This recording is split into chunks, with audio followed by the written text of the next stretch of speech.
Welcome, everybody. It is February 18th, at least in this part of the world.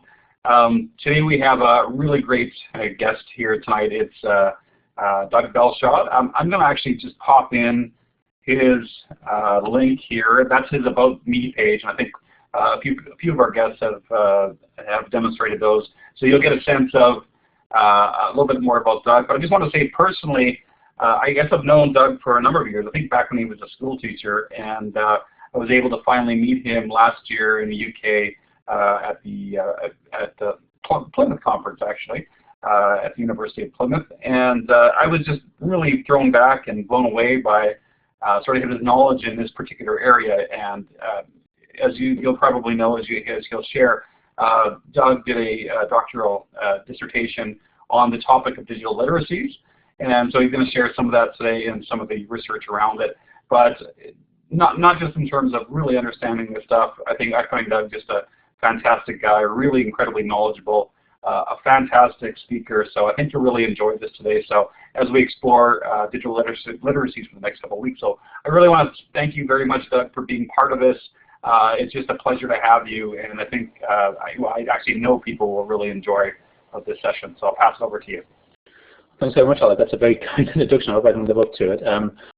I know quite a few people who are in this session, actually, so that's really nice. I hope I live up to expectations, but I want to facilitate things more than just present ideas, and I expect some pushback. So if you disagree with anything I'm saying, if you want to question anything, then that's great. I really want to hear from you. So yeah, first of all, I just wanted to kind of get some context, because we're going to be talking about context later on. And I want to get some context, just kind of where people are in the world. So I'm going to unprotect the whiteboard here, and you can use some of the whiteboard tools if you want. But another thing that you can do is, I'm just going to put the link into the chat. There's an etherpad which I've just created along with this session. Now, etherpad's a bit like Google Docs. In fact, Google bought pretty much etherpad to do that. To create Google Docs, and the etherpad's there in the chat, and if you, like a few people have already, want to put in your details and links to where you are and who you are on Twitter, that might be really, really useful as well. You end up with a very rainbow-coloured pad, and we're going to be using that later on. So if you want to do that, the link's in there. I'm going to put it in the chat again in case you missed it. Or if you just want to use some of the drawing tools, as some people are already, and put where in the world you are, someone's adding someone's added a boat in the middle of the Atlantic Ocean there. So can someone add Antarctica in there as well as fish? Thank you very much. Great. So this is just setting the scene. While you're doing that, let me just explain a bit of my context. I'm in Northumberland, which is, yeah, thanks. Someone just put an arrow on there. I'm in Northumberland, which is the county in between Newcastle upon Tyne and Scotland. So it's quite cold and it's full of castles. And it's great. And as you can see, right now it's dark outside, and I'm sitting here in my study in the house. I got planning permission today to build an office in my back garden, so all is jubilant in the Belshaw household. My son is asleep above me, my daughter's asleep in another room as well, and my wife is in the lounge. My wife's a primary school teacher, and I'll be going a bit through my background in a moment. I think context is really, really important. So I think people have pretty much finished on the map there. We've got loads of people adding their details onto the etherpad, which is fantastic. You can keep on doing that. I'm just going to plow on, and I'm going to protect the whiteboard again, so you can't draw any more fishes on my slides. There we are. So this is the etherpad.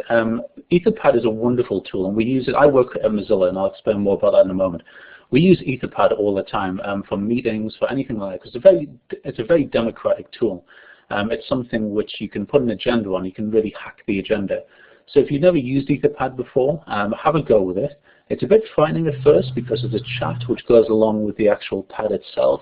If you want to use it properly, in inverted commas, then you would put your name at the top right of the pad, and then it would show up the color that you've signed in as on the actual pad itself. But don't worry, if you don't want to do any of that, that's fine. If you just want to sit back and listen, there's no problem with that at all. Okay, so I want to kick off by putting the ball in your court, and I'm going to ask you, how would you define digital literacy? Because we're all starting from different places here, we've all got different contexts. So if you scroll down to line, about 78 or 80 on the pad, then you just kind of have at it. First activity, how would you define digital literacy.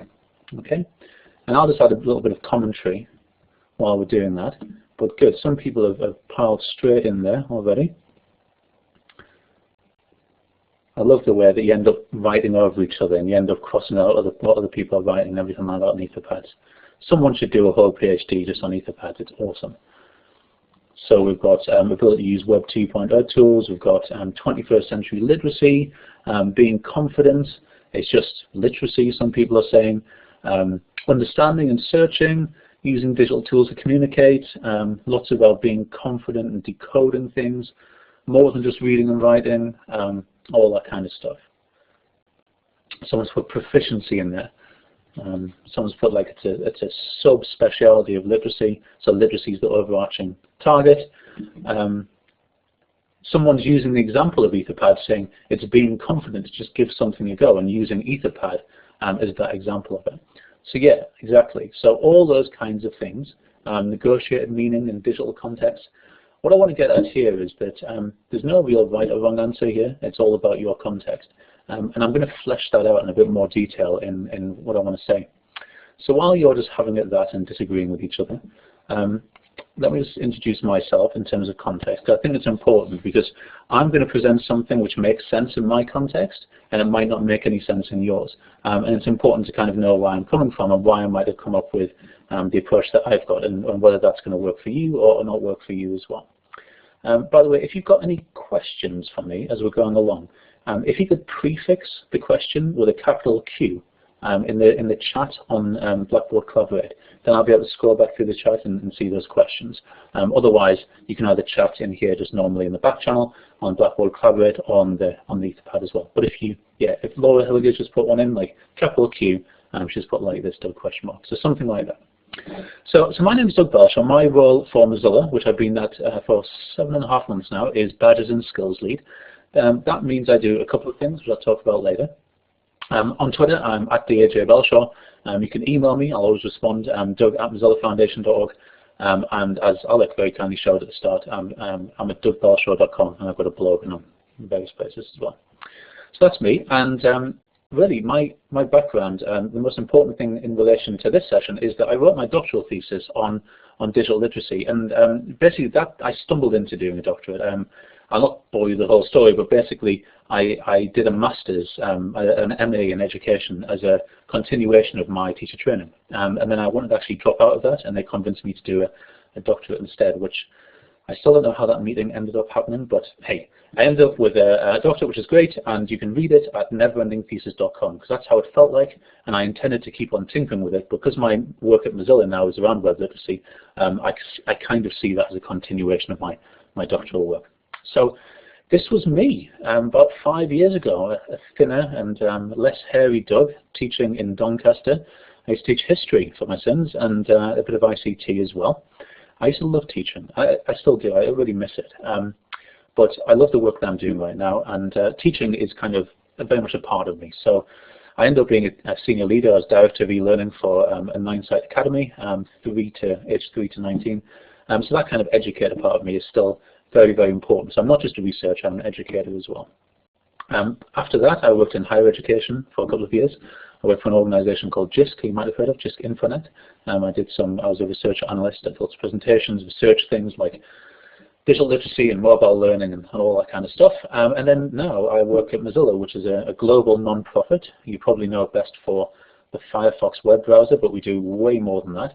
The Mozilla Foundation part of it, we're very much a learning organization. And I'm doing work around two things: a web literacy standard that I'll be talking about later, and open badges. And if you haven't heard about open badges, then you will do very shortly. Not in this presentation, but if you look at openbadges.org, or just basically look around the whole EdTech arena, you'll see lots of people talking about it. Thanks, Alec, for putting some links in there. Okay, so one of the things I want to talk about later on, something which you can actually get involved in terms of something which is tangible and something which you can shape and is being part of the community, is an emerging open web literacy standard, a learning standard for web literacy. And if you want to find out more about that, there's a meeting actually on Thursday, which I'll point to at the end. But if you go to that short link there, mzl.la/weblit standard, WEBLITSTD, then you can find out more about that. And it's a really exciting opportunity right now to actually start shaping some of that work. If you're involved as an educator, as a researcher, as somebody who's involved in a business who does this kind of thing, then I recommend you go and have a look at that. So that's by way of introduction. I'm going to spend the majority of my time on the next section talking about digital literacies and why we should be talking about them in plural. I'm then going to talk about kind of my view of that in terms of the essential elements of digital literacies. We're then going to think about kind of co-constructing definitions and why co-constructing a definition might be useful in your context. And then we'll finish off as a particular instance of digital literacies, which is web literacy. And I'll explain why I think that after saying all I have about the plurality of literacies, why coming up with a standard for web literacy might be something that's even possible. Here we go. So I can talk about this stuff for a very long time, and I have not got the right answers. I've just got some answers. There is some kind of ambiguity around this. I've written a whole paper on, which I need to get published somewhere, around kind of ambiguities around digital literacy and a whole continuum of its stuff. But this is stuff which is actually accessible by everybody. You don't have to have any qualifications to do any thinking in this area. You just have to have an interest in it. But I think it is an exciting area and something which anybody can get involved in. So just a bit of history. I won't kind of go into all of it, but someone's saying the slide's not shown. John, do you want to just, if you go to View and then Restore Default Layout, that might work. In 1997, a guy called Paul Gilster, who isn't really an academic or anyone like that, he was actually more of a popular writer.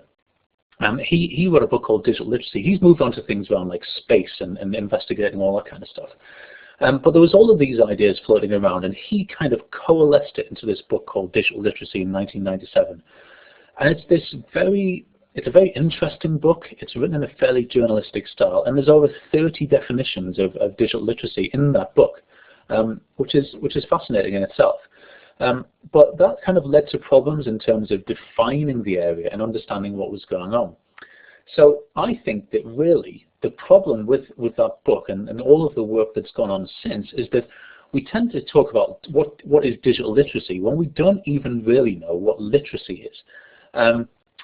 Take, for example, UNESCO. This is over 50 years ago. UNESCO said that it's not really possible to speak of illiterate and literate persons as two distinct categories. It's more of a continuum. There's shades of grey here. And certainly anyone who's a parent or anybody who has done any teaching, anything to do with education, will be very aware that it's not the case of somebody is literate and somebody is illiterate. There's very much kind of shades of grey, and there's ways in which people progress in different areas at different times. So that is a huge problem. We've got what is technically, I think, called a zeugma, where you've got two things which you're trying to bring together and harness together, digital and literacy, and both are slightly ambiguous, and when you tie them together they end up being quite ambiguous indeed. Okay, so do ask any questions in the chat, especially if I go too fast for you. I am want to speak quite fast because I'm from the north of England.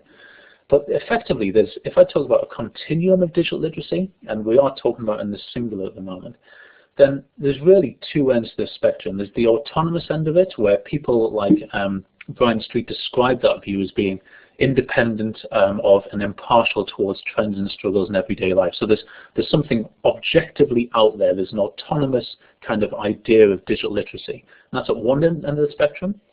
Then the other end of the spectrum is the kind of the ideological view that instead of it being something which is objective and just out there and people need to get on and kind of learn it, it's much more of an active relationship, a way of orienting yourself to the social and cultural world. And it won't surprise you that I'm much more to the right-hand side of that diagram. The problem, of course, and I love this, I'd love to know who actually is EdTech Hulk, because I'd like to give him a big hug and shake him by the hand. I find this hilarious. Like, Hulk think you can put literacy after anything and make people take it more serious. Digital literacy, mobile literacy, Hulk literacy. And I do think there is a huge element of this. We're talking semantics here, like people putting the word literacy after it, and therefore claiming that territory as being something which is worthwhile and something which people should be talking about. It's something, if you're talking about literacy, you're really talking about something which everybody should have access to. So as soon as you put digital literacy, then it's something which you wouldn't want your child deprived of. So harnessing literacy to digital is something which I think is sometimes is a political maneuver. Okay, so there we are. So there's a huge problem in this area, and I've written in my thesis about this kind of attempt by academics to carve out a new literacy according to how they see the world. So let's take, and I'm not picking on them, but let's take librarians, for example. Librarians traditionally look at the world through the lens of information literacy. So this is massively simplifying a lot of their views, but I'm short of time. So they would say something like information literacy. Well, that includes things like, oh, media literacy and digital literacy. And then someone who works in kind of the journalism field on media would say, oh, well, media literacy includes information literacy and digital literacy. And of course, someone in the digital literacy world would say, oh, well, digital literacy includes media literacy and information literacy. So effectively, you've got academics using these umbrella terms to try and carve out a field which they believe to be important, but they're effectively not getting anywhere because they're attempting to subsume other areas and explain that their area is more important than this other person that they're talking about. And I don't find that amazingly helpful. And so you end up with constant definition and redefinition of terms, and people arguing that basically their domain is more important than another domain. And I see that as hugely problematic and something definitely to avoid. So going back to that continuum before, if you imagine that effectively it's an argument between some people who say that digital literacy as a construct is something which is objective and can be delivered, as opposed to somebody on the far end of the spectrum who says that digital literacy is something which is subjective and needs to be developed, then you can see how they're basically two opposing views, but they are on a continuum. Like you can plot people's views on digital literacy development between those two views somewhere on the continuum. And as I said, I'd be much more towards the subjective end of that. It'd be interesting to see where you'd plot yourself on that time continuum. Oh, someone's mentioned Zen and the art of motorcycle maintenance on there. I actually did a whole presentation around using that as a construct, so I'll link to that later on.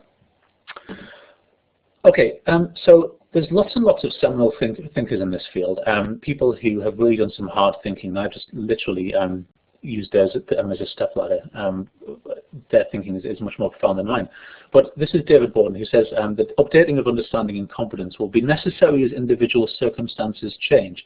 Because, and this is the really nice phrase, which is the tweetable moment, I think, digital literacy is a condition, not a threshold. And he's quoting Alan Martin from 2006 when he's saying that.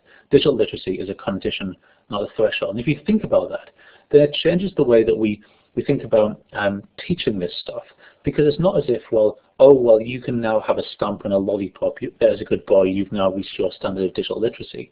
It's much more, again, of a way of orienting yourself to the world. It's a way of, it's a relationship in terms of your context. And I really like that. Oh, Elizabeth's already tweeted that stuff. She's put visual literacy in there, so digital literacy. So when you'll see lots and lots of digital literacy frameworks, and some are really kind of Mickey Mouse and pointless, and some of them are actually quite nuanced and profound. But to simplify them massively, quite a lot of them look a bit like this. You get a basic level, an intermediate level, and an advanced level, or even, especially because last year was Olympic year, gold, silver, and bronze. And then you kind of go up this linear, you go up this linear pathway of you start at the bottom, you get a bit better, and you get a bit better. And that's kind of fine, but I think it misses out quite a lot of what's important when it comes to digital literacy, and especially things like constructivist MOOCs. You don't end up leveling up in that very sequential linear way. I think there's a lot more of messing about and seeing what happens. That's certainly been my history of becoming digitally or web literate. So I don't think we should be talking about digital literacy, because I think we actually operate in lots of different contexts and for very many different purposes. So I think we should be talking about digital literacies. And I'll explain a bit more about that in a minute, but basically, if you imagine that because you've got two ambiguous terms and you're yoking them together, you can't really have a single reference here. You have to have multiple reference. So if I want to summarize this bit in a tweet, which you're very welcome to tweet out, I would say that digital literacies are plural. There's more than one of them. They're subjective. You know, they're not something which is out there for all time for people to learn and sit down in front of a desk and say, you will learn this now. They're subjective, and they're highly context dependent. So an element of digital literacy that you need in a, I don't know, a K-12 setting, in a school setting, is very different from a university setting potentially. It's very different from when you're, you know, sitting down with your grandmother, or sitting down with, you know, your dad, sitting down with your kids. Digital literacies are different depending on context, I would suggest, and there's nothing which is objectively out there and singular which you can use. Okay, that was a bit cheeky, wasn't it? Because now people are tweeting that. So I'm going to pause there, and some people have started asking questions, which is fantastic.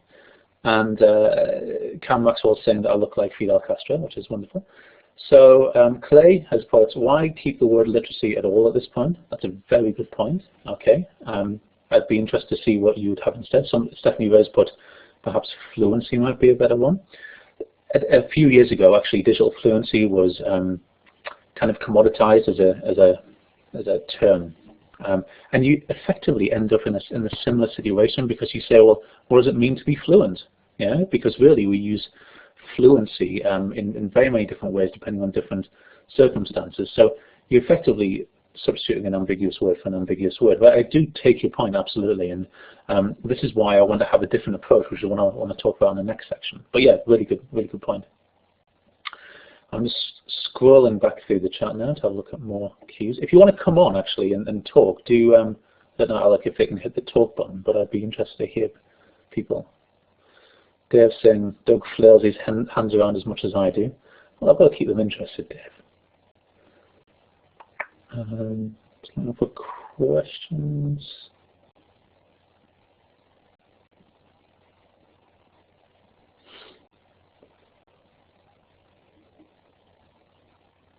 Alec, is there any way people can, has someone got their hand up so they can come and ask me a question verbally?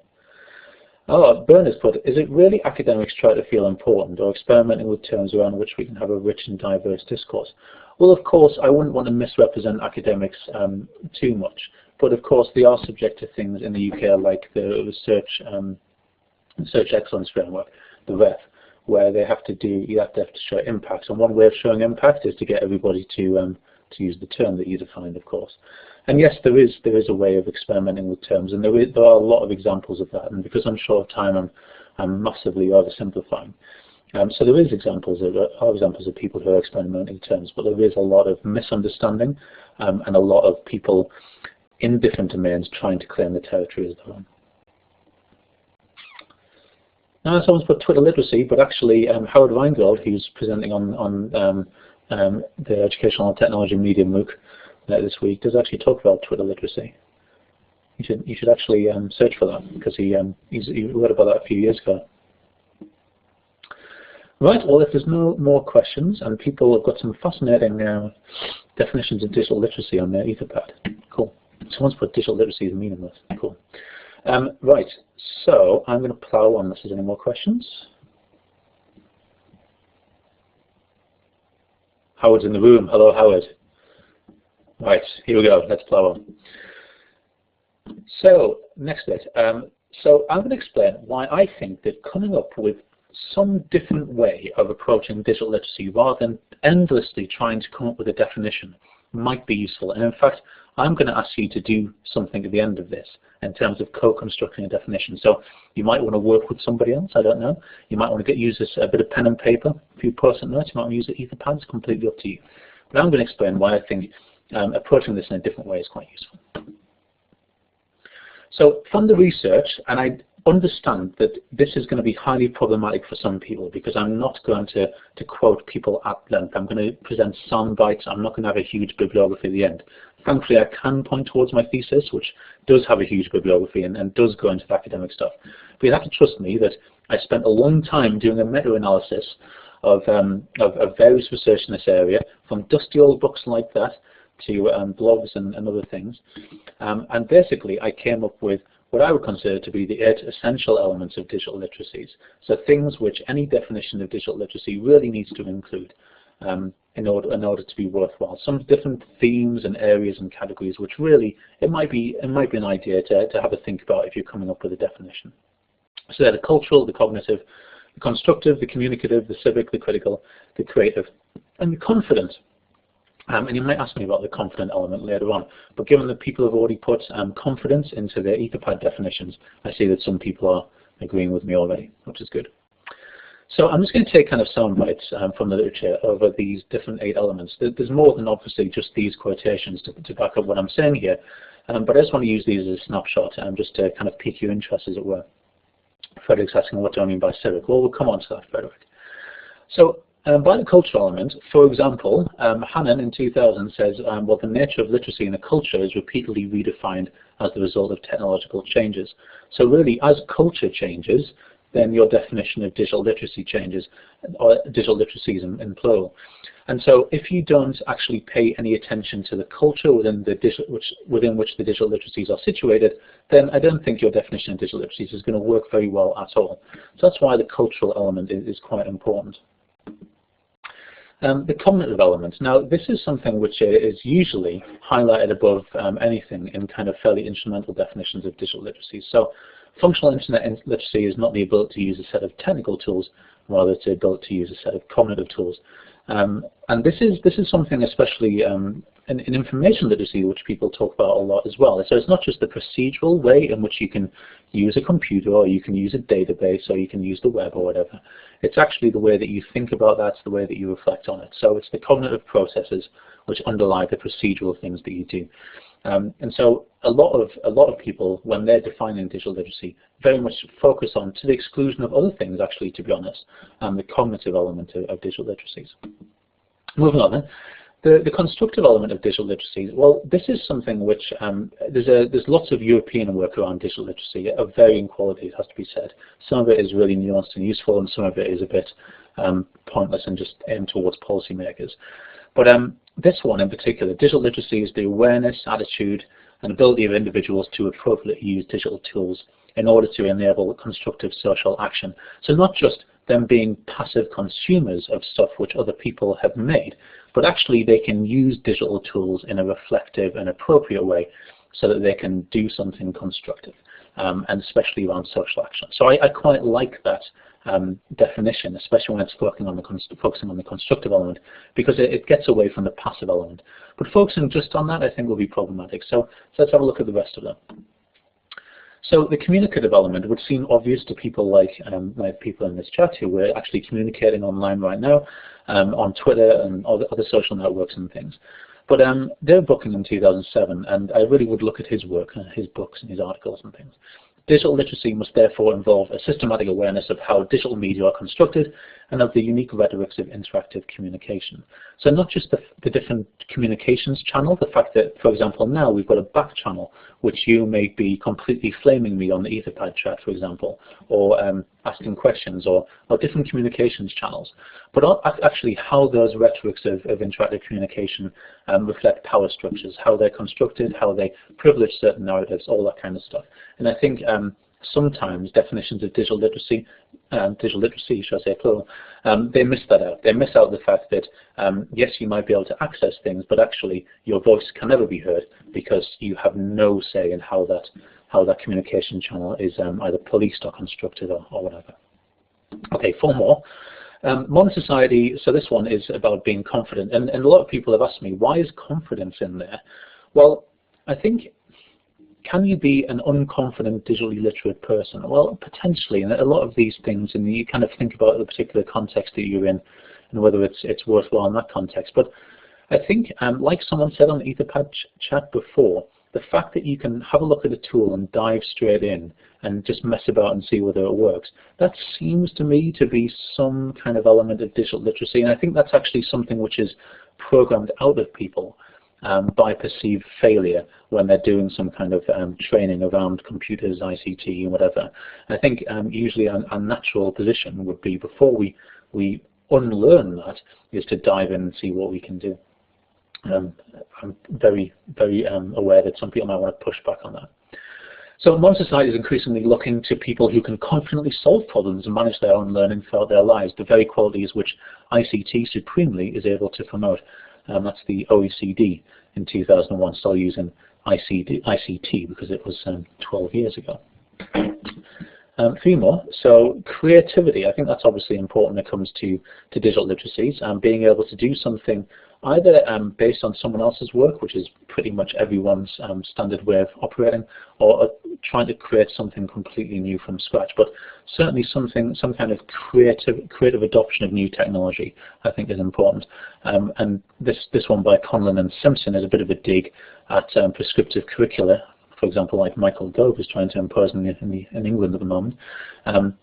Teachers who have prescriptive curricula are unlikely to take risks, and I think it's important that we do take risks. We certainly have an opportunity in the UK to do something different with computing at the moment, which is a good thing. So not just adopting new technology and not just being a slave to what other people do, but adopting it creatively and being willing to do something different. I think having something in your definition of digital literacies which recognises that is important. Two more. This is something which, to my shame, I actually missed out before Josie Fraser kindly reminded me that it was actually central to what I was thinking about. And that's the critical element of digital literacy. So once we see that online texts are not exactly written or spoken, we begin to understand that cyber literacy, again a term from 2001, but it's still the same kind of thing, requires a special form of critical thinking. Communication in the online world is not quite like anything else. So in my thesis I talk about Walter Ong's work around secondary orality and how really when we're dealing with hypertext and hyperspace, to use a bit of an archaic term, we're actually doing something which is not entirely written and not entirely spoken. It's a kind of a liminal space between the two. So the critical element, being able to self-reflect and critically evaluate the technologies that you're using, is really important. I think that should be in any definition as well. And then finally, a civic element as well. And again, some people have pushed back and said, well, why is this important? Why would you want a civic element? Well, I think the endpoint to any kind of education, any kind of self-improvement, really, and this might just be my own political leanings, should be to improve not only your own life, but that of society as well. So this particular definition, Melman, the ability to understand and make use of ICT, digital literacy, and I would argue that those two things aren't the same, is proving essential to employment success, civic participation, accessing entertainment, and education. So along with all those different elements, having some kind of civic element in there, outward facing, not just focusing on your own skills and your own kind of flourishing, but that of society, I would say would be important. And you're very welcome to disagree with that. Okay. So they are the 8 elements I would suggest would be the essential ones for digital literacies, and these aren't just ones I've sat in a darkened room with a towel over my head thinking hard. These are ones which I have kind of taken from the literature and from the research. So I'd love to hear what you think about that, really, I'm going to flick back actually onto this so you can see them at the same time. But I'd love to hear what you think, and whether that kind of makes sense to you, or whether you think I've missed something there, or whether something should be taken out. That would be great. So I'm just going to pause there, and if you've got any questions, do prefix them in the chat with a Q. That would be awesome.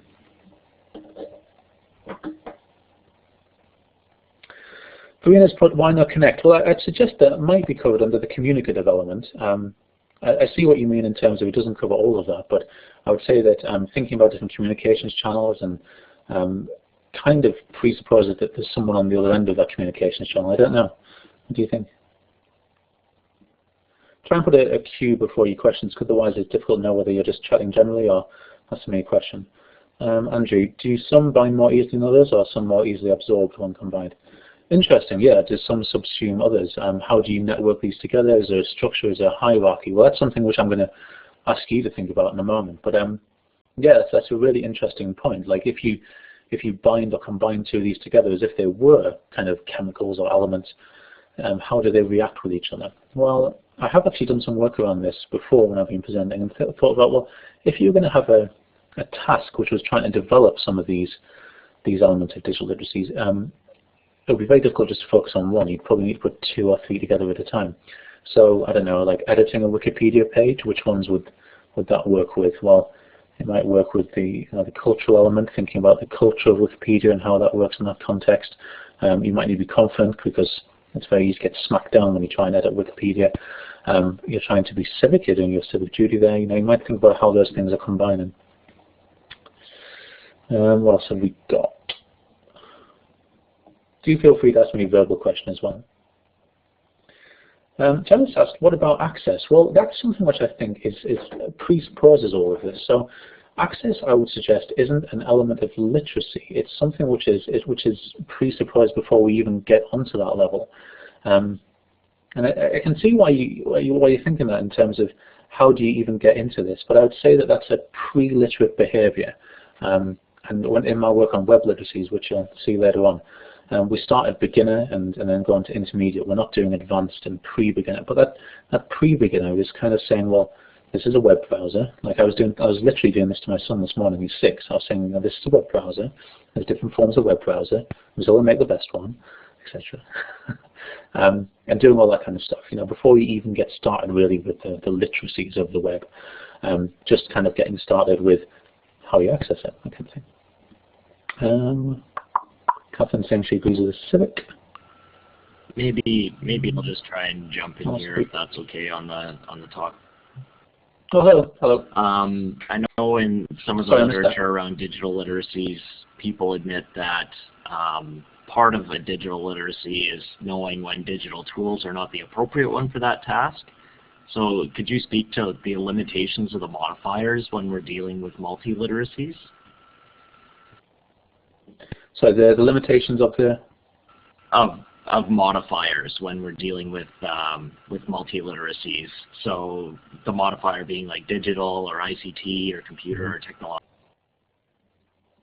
Okay, so yeah, going back to what I was saying before, like the problem is that there's kind of these just word wars, basically, effectively saying, well, yeah, I've defined this new term, and the worst one I think I've ever come across is the term electracy, which was somehow trying to shoehorn electric into literacy somehow, and that was all at Erstad, I think, but it died a death quite quickly because it was just horrendous.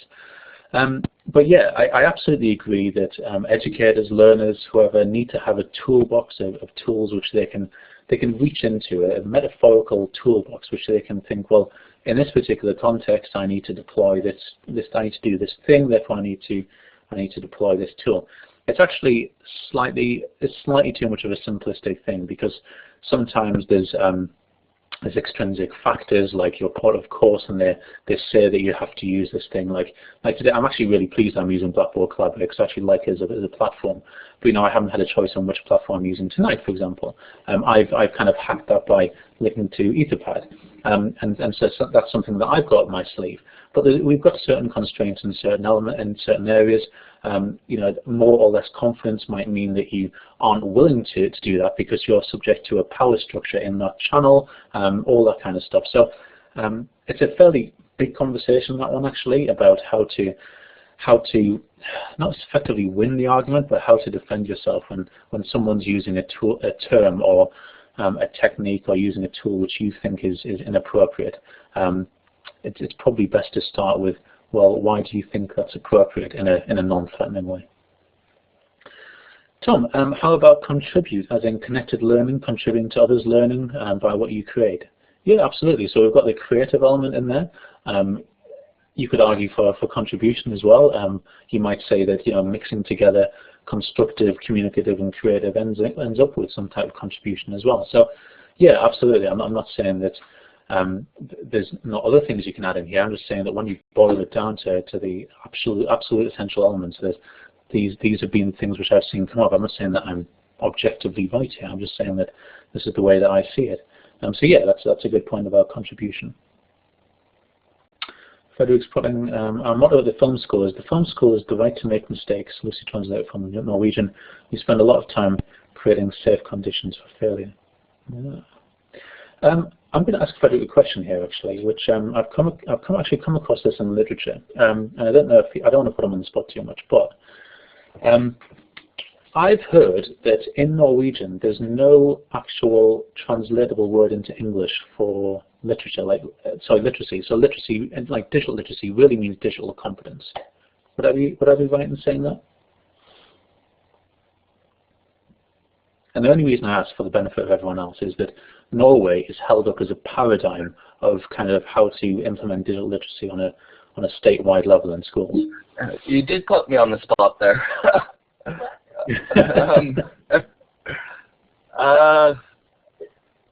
I think you might be right, but I wouldn't swear to it. But I've got a Norwegian English dictionary next to me here. I'll take a look. Okay, cool. Well, Laura, my colleague, has put the German word for literacy is non-existent.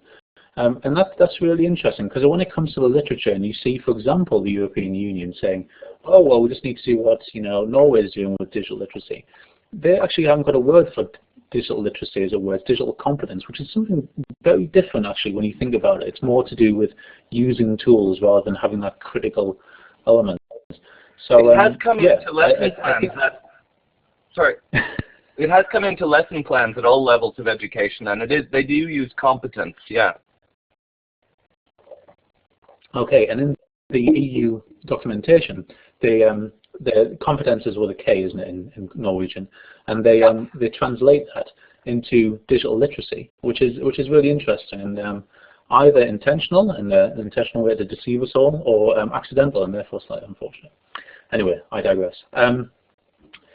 Lorraine, I'm wondering the same thing as Clay. Clay, what's Clay saying? So what is a digital native? A digital native is a word which was made up by Mark Pransky in 2001 to define something which doesn't exist. There we are.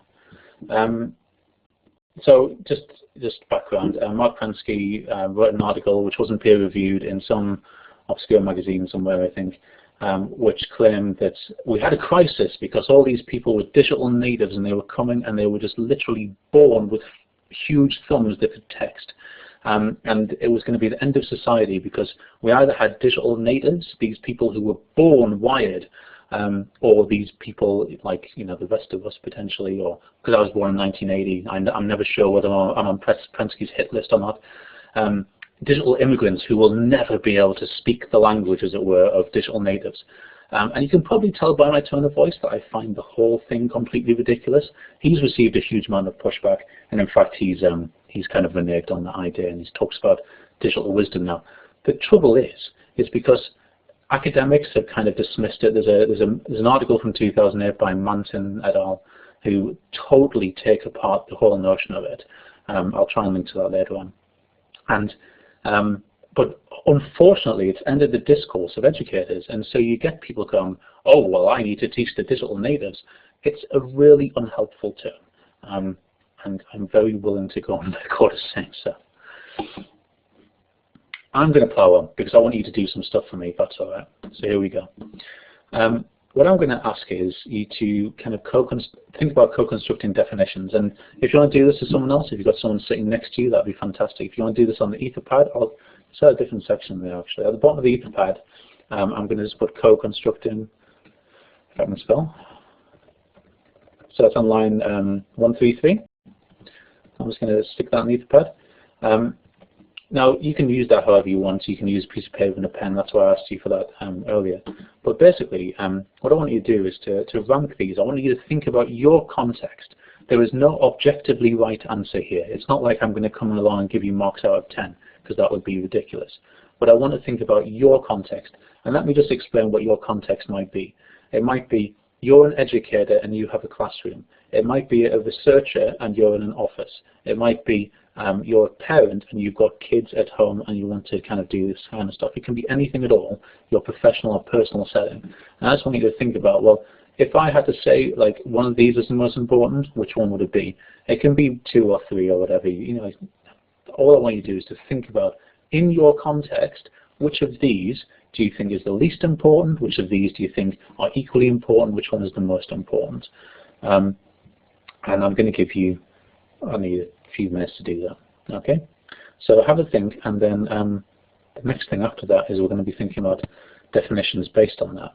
But it's really important, before you think about definitions of digital literacy, to think about the different elements. It doesn't have to be these elements when you kind of move away from this, but some kind of ranking of these is important, I think.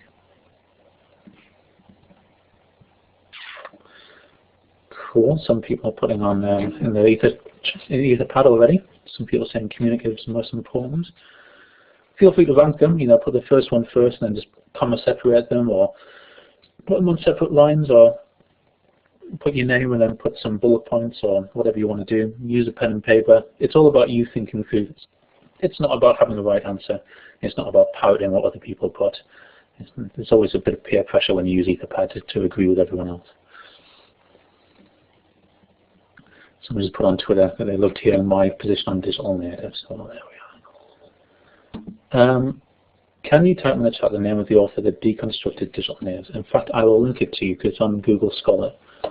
Pretty much when you type in digital natives. Let me find it. I can't believe the Prensky's article comes out on Google Scholar. Ridiculous. Here we are.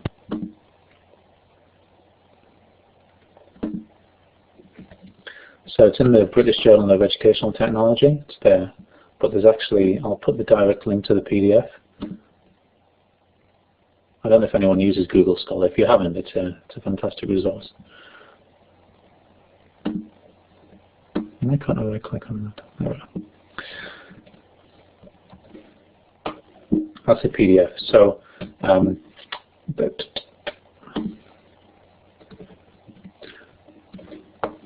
we are. So it's Bennett.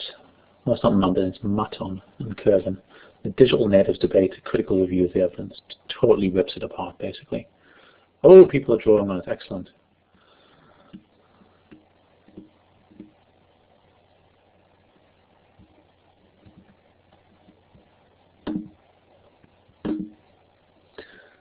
While I'm whittering on, I think Howard Rheingold's in here. I don't know if he still is, but I'm not going to prefigure his work too much. But Howard's written a fantastic book. If you haven't bought and devoured, then I suggest you do. It's called NetSmart, and it's all about kind of different literacies of using the web and the net.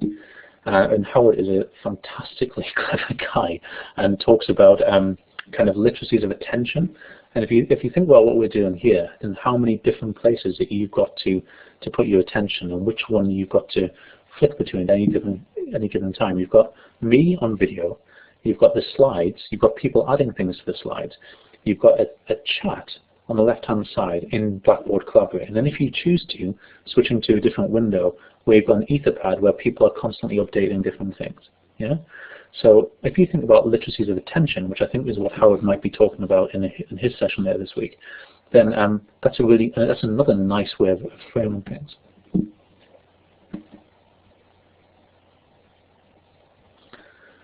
Susan saying 2 monitors helps. Good skill.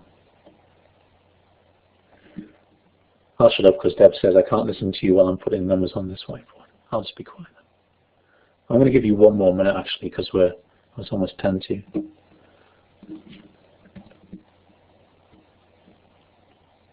And someone else has just put on Twitter actually that this is being recorded, so if you want to go back through it, obviously you can do.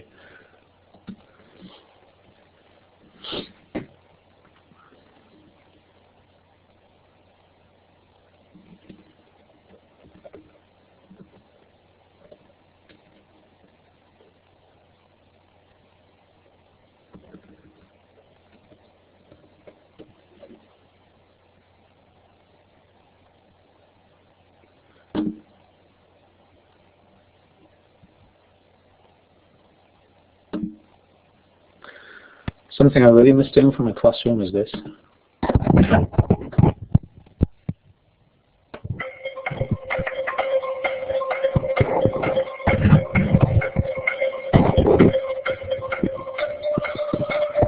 But I'll not do that.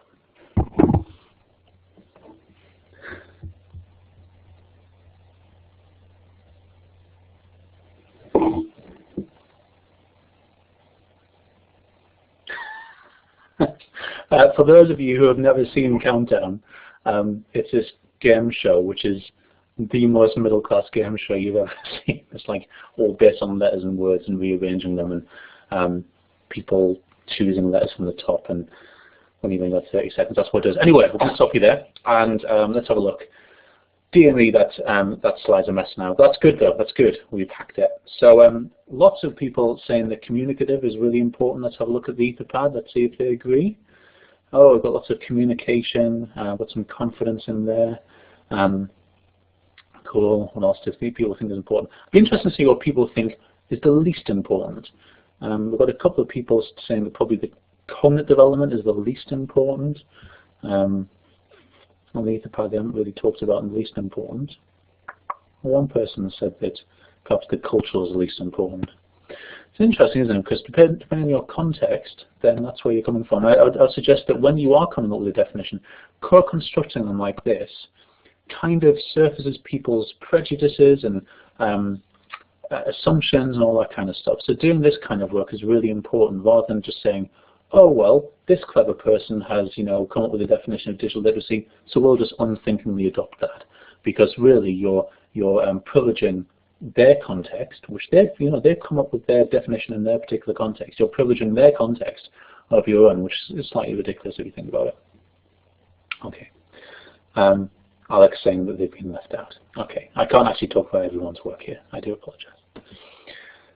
Right, so now, and I'm going to ask you to do this in a very short amount of time. I do apologize because I don't want to get through everything, please. And you can do this now or afterwards. Given that you just ranked all your different definitions, your different elements, and I'll go back to the previous slide for those who did it on there. I want you to come up with your own definition of digital literacy. Now that you've actually thought about your own context, and now that you've actually ranked those different elements, and you've used that as a kind of convenient hypocrisy, because they're never going to be, you know, all-encompassing, but you're using it as, you know that it's not complete, but it's a convenient hypocrisy, it's a kind of a convenient fiction. Now I want you to kind of, after you've ranked them, I want you to come up with your own definition of digital literacy, or literacies would be even better, but whatever you want to do. So I'm going to go back to that previous slide. I'm going to give you just a couple of minutes to use those different elements and see if you can weave them all in, especially the most important ones as according to you. So a couple of minutes on that. And I'm going to put a section from line 167 there on definitions of digital literacies. There we are. And of course I would say that you always need to be talking about more than one, but hey, it's up to you. So kind of line 170 onwards on the etherpad, if you want to stick them in there, you're very welcome to. Tom Salmon has said that you need color literacy. Indeed. Visual literacy is actually, if you all can look on my thesis and other work, visual literacy is actually the thing which kick-started all of this work around new literacies in the 1960s. So to have a look at that. Someone said, will the etherpad be accessible after the session? Yeah, that'll be there for as long as you want. In fact, what I suggest you do is just select all, and actually you can export it. If you go to the top, you can click on export and export it to HTML or PDF or whatever you want. You might want to do that after the session just in case someone comes along and kills it, although you can look at the revisions. So again, I'm not going to grade you on your definition of digital literacy or literacies. You just whatever you think, depending on your context, depending on what you came up with the elements. It's up to you. I'm going to give you another minute or two.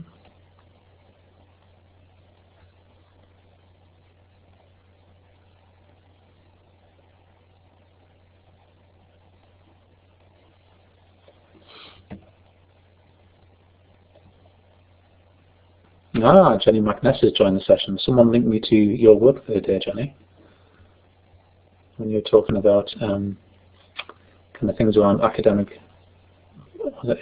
impact and all that kind of stuff. It was good.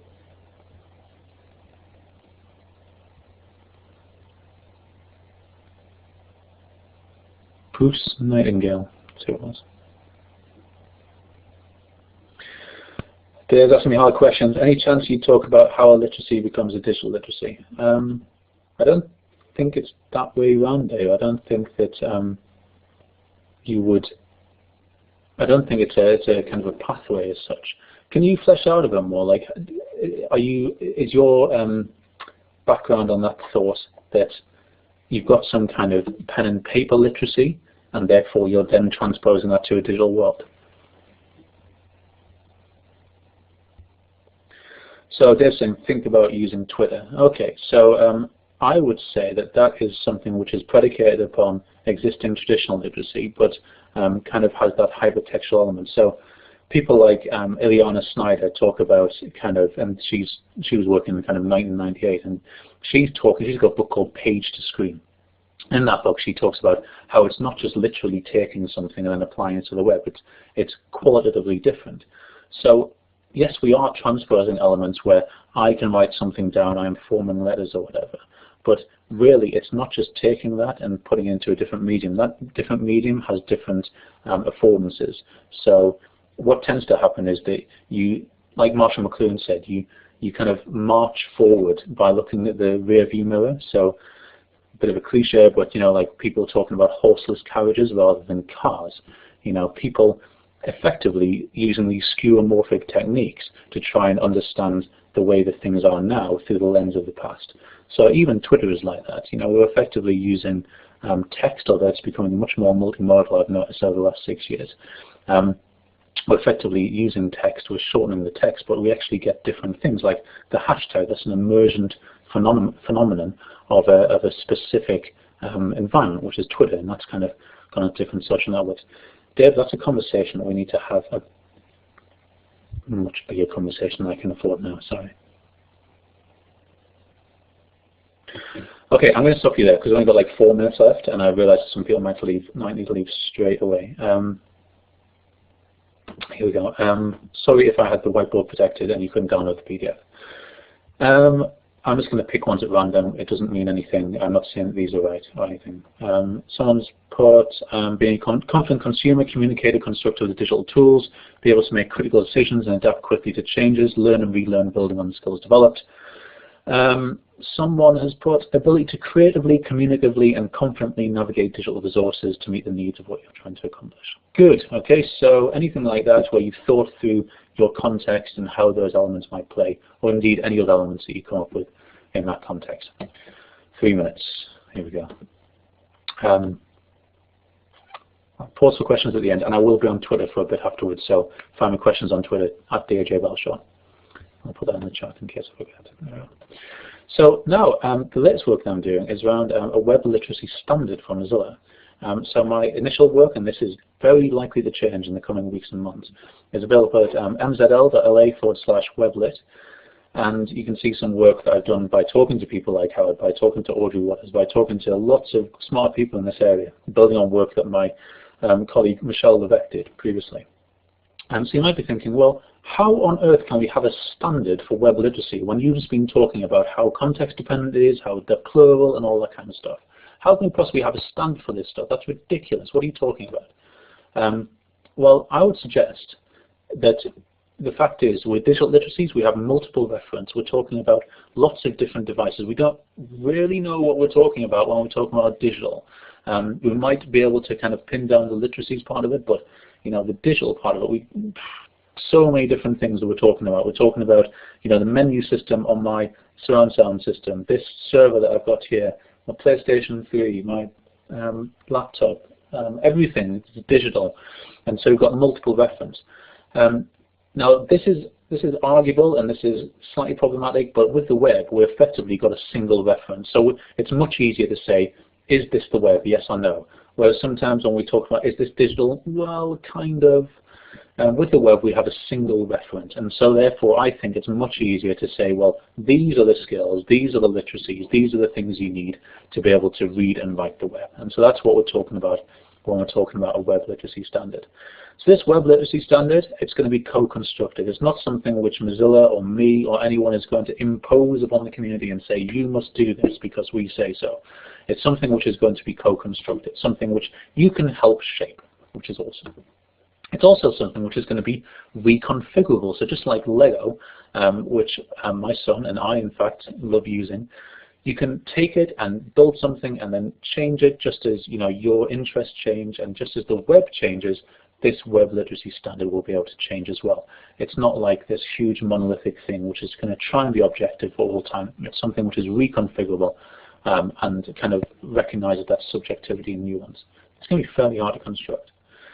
So it will, of course, use badges. So this is an optional kind of thing, but you will be able to say, well, instead of having this top-down certificating authority for people who say that you are web literate, instead you can kind of map onto this standard, this way of looking at the world, this framework. You can map onto it. You can use badges if you want as well. If you don't know what I'm talking about with badges, it doesn't matter. Go and have a look. So you can read more about our thinking about this by going to bit.ly/WebLit Overview.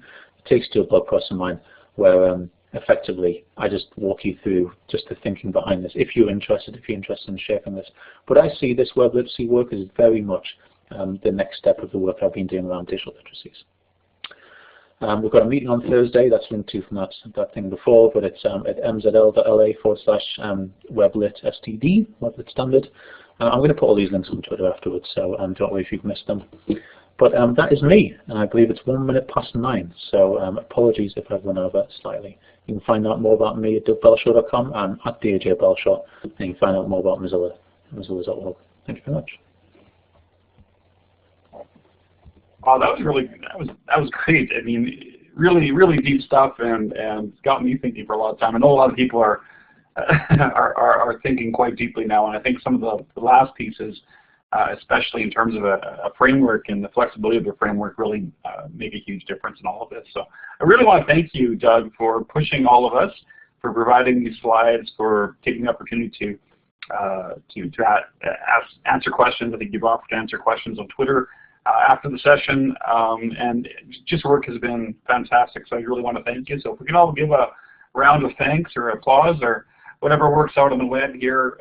Thanks so much for being part of this, and we'll make sure that the recording is available to everyone for those people who missed it. And thanks to everyone who came out tonight, the 80+ members of ETMOOC and others who joined us tonight.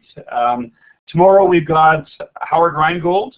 I believe it's at 7 p.m. Eastern, so that'll be another fantastic session. So we hope to see you tomorrow as well. So lots of good stuff coming up in the next 2 weeks around this topic. It's a really deep topic. It's going to get us thinking for some time, and I think Doug has given us a really great start. So thanks again for everyone.